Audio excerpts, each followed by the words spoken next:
हर बात मायके में बताना ज़रूरी नहीं। पल्लवी और पूर्वी की अभी कुछ महीने पहले ही दोस्ती हुई थी। पल्लवी मोहल्ले में नई थी तो ज़्यादा किसी से बात नहीं करती थी, पर पूर्वी के मिलनसार स्वभाव ने उसे और पल्लवी को बहुत अच्छा दोस्त बना दिया था।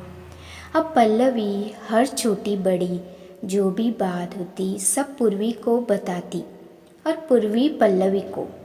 दोनों को साथ देख लोग भी यही अनुमान लगाते कि दोनों एक घर परिवार की सदस्य है।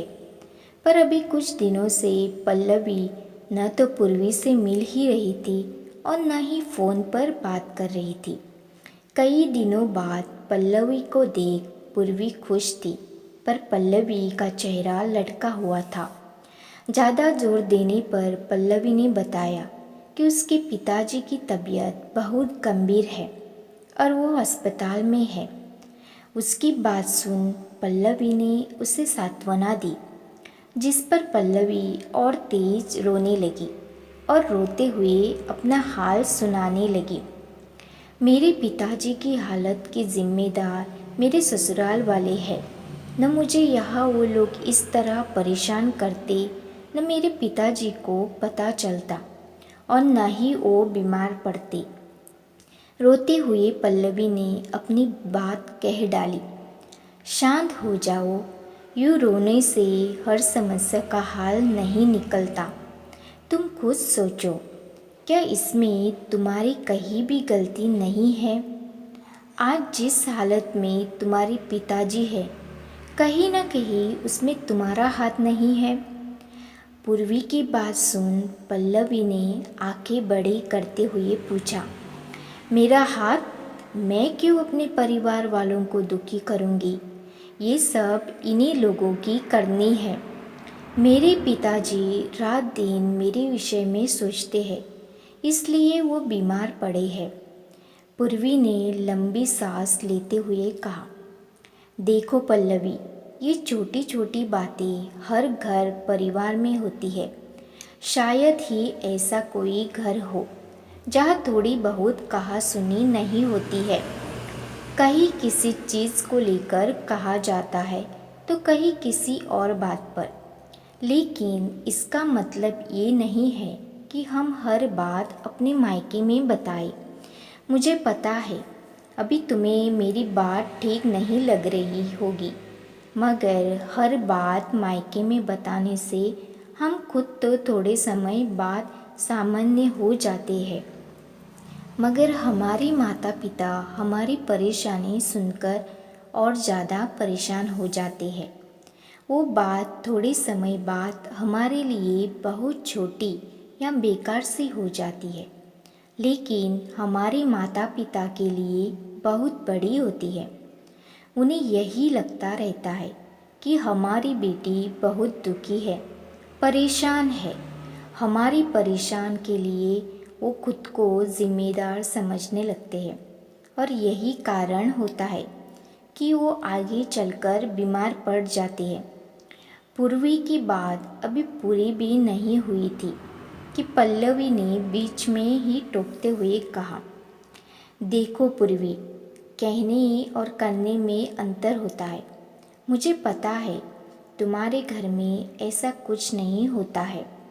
तुम्हारे ससुराल वाले अच्छे हैं, इसलिए जब मेरे ससुराल वाले मिलेंगे तब तुम्हें पता चलेगा। तुम बहुत खुशकिस्मत हो। ऐसा कुछ नहीं है, मेरे ससुराल वाले भी वैसे ही जैसे तुम्हारे। बस फ़र्क इतना है कि मैं अपने ससुराल की हर छोटी छोटी बातें अपने मायके में नहीं बताती, जब तक बहुत ज़रूरी न हो। अगर कभी मेरी सास से कुछ कहा सुनी होती भी है तो मैं अपनी माँ को इस बारे में कुछ नहीं बताती। यही कारण है कि मेरे मायके में भी सब बहुत खुश रहते हैं, क्योंकि उन्हें लगता है कि मैं बहुत खुश हूँ।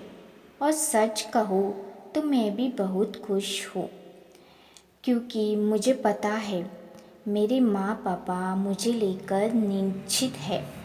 दूसरी तरफ मैं मेरी सास को भी ज़्यादा देर गुस्सा नहीं रहने देती। किसी न किसी तरह उन्हें मना ही लेती हूँ। देखो पल्लवी, अपनी खुशियों की तलाश हमें खुद करनी पड़ती है। हम पर निर्भर करता है कि हम किस चीज़ में खुश रह सकते हैं और किस में नहीं। अगर हम चाहे तो हर दिन और हर वक्त खुद भी खुश रह सकते हैं और सबको खुश रख भी सकते हैं। यही अगर तुमने अपने घर हर बात बता बता कर उन्हें परेशान न किया होता तो तुम्हारे पिताजी आज स्वस्थ होते और तुम भी खुश होती। हम सब बड़े हैं, जिम्मेदार भी हैं। कुछ समस्याओं का समाधान हम खुद भी निकाल सकते हैं। हर चीज़ के लिए माता पिता को परेशान करना ठीक नहीं है, ऐसा मेरा मानना है।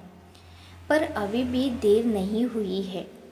तुम अपने पिताजी का पूरा ध्यान रखो जिससे वो जल्दी स्वस्थ हो जाए और फिर बस यही कोशिश करो कि तुम्हारी वजह से किसी को दुख न हो और खुद भी खुश रहने की कोशिश करो। जिसको जो बोलना है बोलने दो। हम हर किसी को चुप नहीं करा सकते और न ही हर किसी को खुश, मगर थोड़ी समझदारी से अपनी खुशियों की तलाश खुद ज़रूर कर सकते हैं और सबकी बातों पर ध्यान न देकर खुद पर ध्यान देने से हम बहुत सुकून और खुशी पा सकते हैं।